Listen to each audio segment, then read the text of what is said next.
Hello again, everybody. Welcome to Gamecock Central Radio. Emerson Phillips joined by Wes Mitchell for a quick update today. The Will Muschamp weekly press conference took place today. And Wes, a lot of topics to talk about as we get ready for South Carolina and Kentucky. The Gamecocks coming off a win over East Carolina this past Saturday in the home opener. And initial thoughts from Will Muschamp. He was asked about the offensive line, Wes, and he said that the O-line play has been a little bit better than maybe it's been given credit for, with 0 sacks allowed and only 3 negative yardage plays. He said he was pretty pleased with the offensive line play, where, we've been somewhat critical of it here on Gamecock Central this week. Yeah, well, I think that still, especially if you look back to the way the line played against Mississippi State as well, they were absolutely dominated up front. And I think as South Carolina goes back to facing an SEC opponent, probably with some bigger, more athletic guys this week at Kentucky, I think, the offensive line is going to have to continue to improve, and they're going to have to, again, sort of open up the way. I think that the big thing with the fan base right now is just that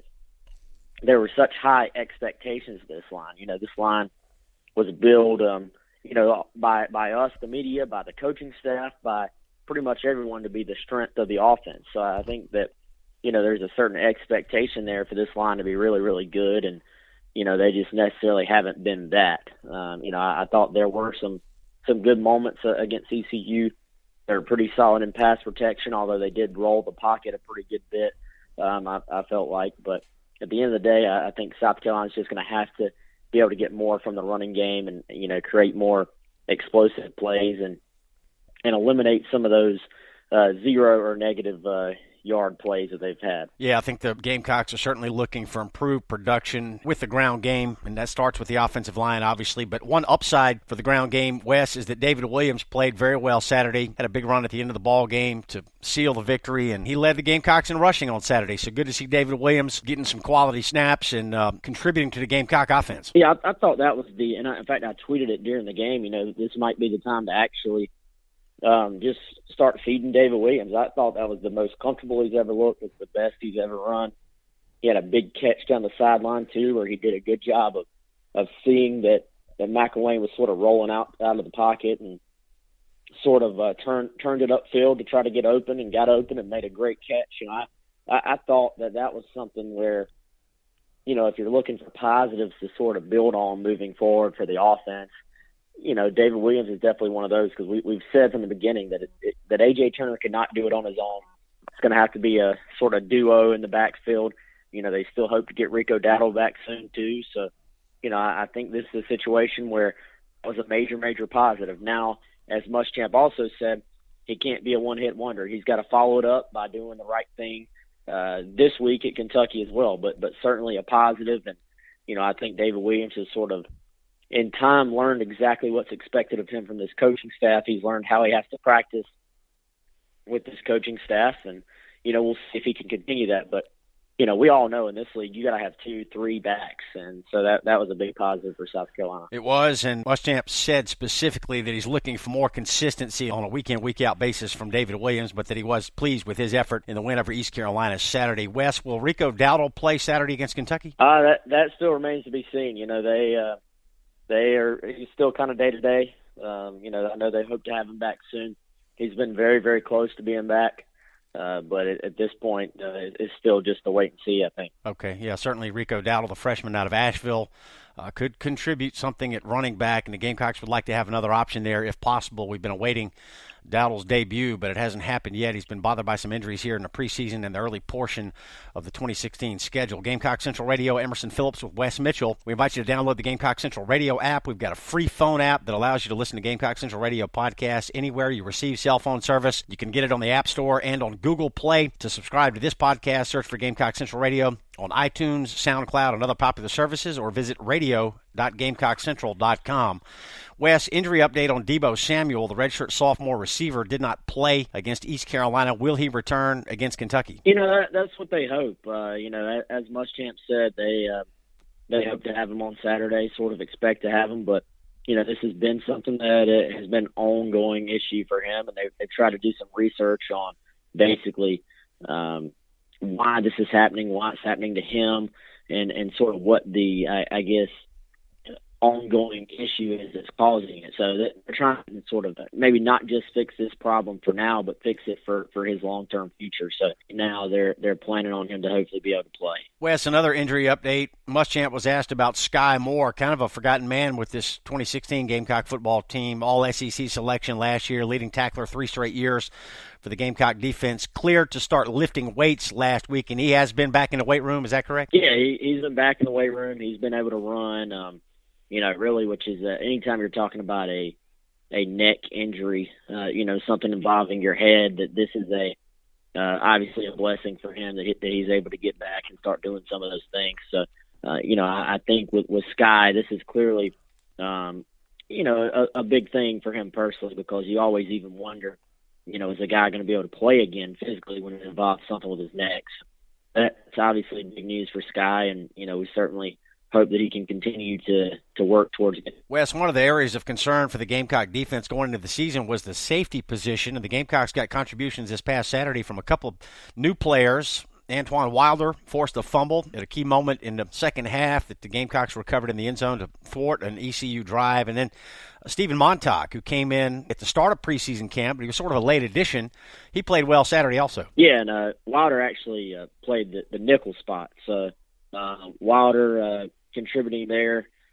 I thought Wilder actually had a pretty good game, all things considered. His first real action on defense. He's played a bunch of special teams, but he's a physical guy. He forced a fumble, had a big tackle in the open field. Really just showed that, he's a guy who can contribute to this team. Montauk, I thought, played pretty well too. He had some mistakes, as you would expect, but, he's a kid that picks up things pretty quickly. He's a sharp kid. He's a thoughtful kid. Just really a likable guy. So I think, these are guys that are still going to have to get better. They're going to have to continue to get better. But I do think you saw some positive things from a situation where you lose your starter. South Carolina's trying to find what works in the secondary. They're trying to find what options they have. So obviously there were some positive things there. Gamecocks 2-1 after this 20-15 win over East Carolina. Wes Mitchell joining us here on Gamecock Central Radio. He attended the Will Muschamp press conference today.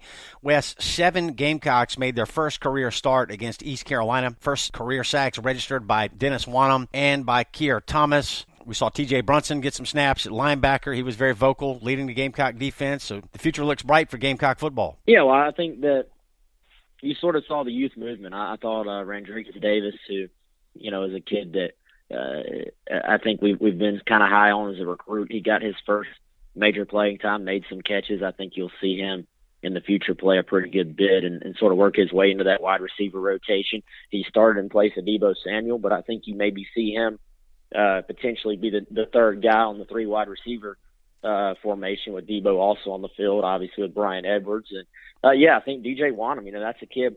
To me, it looked like he was playing the buck on Saturday versus the defensive end spot he's been playing. Really has excelled early on. Keir Thomas has been a pass rush guy in the middle. Also has played on the edge some when they're in a 3-man front. These young guys, they're getting to play. Obviously, you look at South Carolina's starting lineup on offense, and they started a true freshman at quarterback. You obviously had A.J. Turner as a redshirt freshman at running back.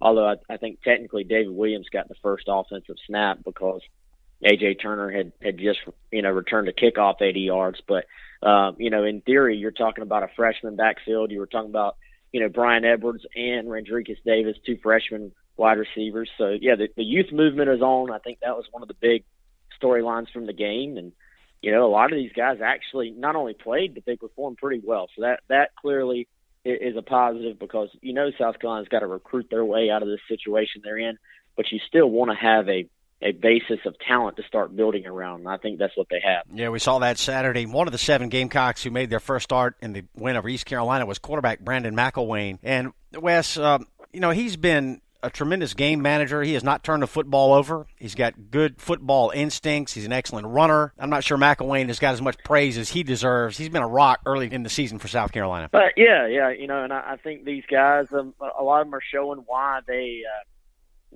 been, why they were highly recruited. And I think one of the things that sort of caught my eye today with McElwain is that, he's a kid that has handled not just, being the quarterback, but everything that's gone with being the quarterback. You're you're sort of the de facto leader of the team, and you're in a situation where everybody's going to turn to you, and everybody's going to look at you as the quarterback on campus. And he's handled all those things well. He's bounced back from his first start by doing things the right way. He and Perry Orth have a great relationship, which I think is something that is very, very important there for McElwain's progress at the position. So, as much as there are some things this team has to get fixed, the giving up over 500 yards of offense, so there's stuff that has to get fixed, but there are a lot of positives underneath that where you can say there's something for South Carolina to build on. Yeah, certainly see some pieces in place for the Gamecocks to build on for the next 2 to 3 or more years. Carolina 2-1 overall, 1-1 in the SEC, and up next for the Gamecocks will be a road trip to Kentucky. The Wildcats are 1-2. They're 0-1 in the SEC. 7:30 kickoff on the SEC Network this Saturday night. Kentucky, let me give you a quick recap of their season, Wes. They lost to Southern Miss in the opener. Kentucky led Southern Miss 35-10, and then Southern Miss scored the last 34 points of the ball game to rally and beat Kentucky in the season opener. And then Kentucky got trucked at Florida 45-7, a game that was not as close as the final score might indicate. And then last week, Kentucky bounced back with a 62-42 win over New Mexico State. Quarterback Stephon Johnson threw for 310 yards and 3 touchdowns, and running back Stanley Boom Williams ran for 181 yards and a score for Kentucky.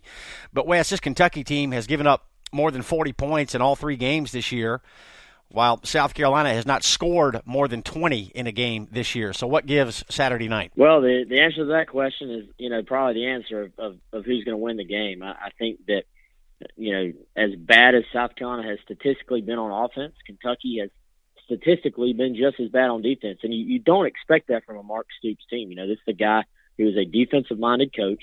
He knows defense. He knows what he's doing. He and Muschamp actually have crossed paths in the past. They've exchanged ideas in the past. They've sort of shared ideas in the past. And, this is a guy whose scheme, whose defensive mind is all very, very good. So, I think you'll look for him to continue to adjust.